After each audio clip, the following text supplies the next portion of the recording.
name is Megan Sohn. I am a therapist and the community program manager at Yellow Chair Collective, and today I am giving a talk on breaking free, how to navigate diet culture, disordered eating, and body image issues. So diet culture is the system of beliefs that essentially worships thinness and really equates thinness to health and moral virtue. And there's a lot of different issues with diet culture.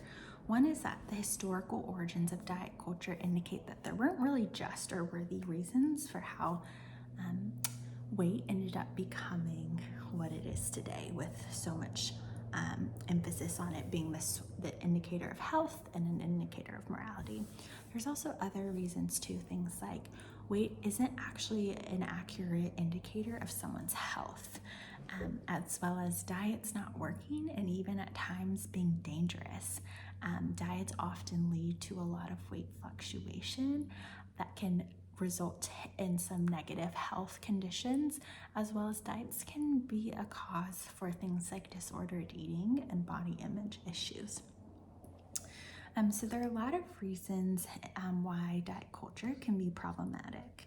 So some of the ways that you can address diet culture include learning about intuitive eating. So in contrast to diets where you rely on external cues for your eating, intuitive eating really relies on your internal cues.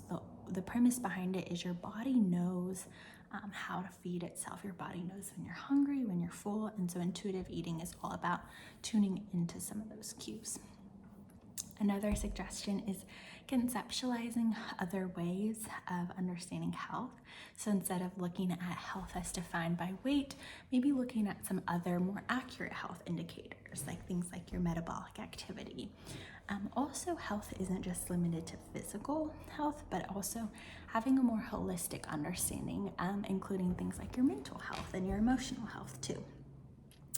Another suggestion is to identify and to challenge diet culture messaging. So being aware of in your self-talk, in your conversations with others, or when you're engaging with things like social media, TV advertisements, fashion, being attuned to where diet culture comes up. Where are you hearing those sorts of messages that promote weight loss, or the sorts of messages that deem certain bodies as better than others, or the messages that equate health with weight, and then pushing back on those when you notice them.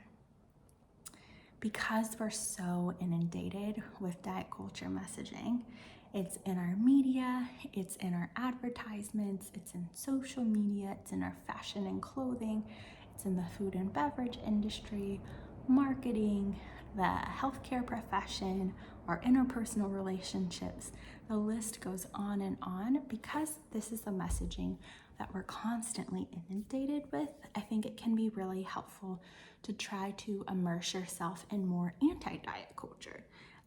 So seeking out information, this can be through podcast, through social media, through certain friends who also embrace anti-diet culture, and seeking out these alternative approaches to understanding food in our bodies. And then the last thing I would suggest is build a healthier relationship with your body. So a lot of us have unhealthy relationships with our body, and we can just be really critical and ignore our bodies. And so trying to acknowledge what your body does for you, being attentive and honoring your body cues can be a way that you can resist diet culture. Thanks so much.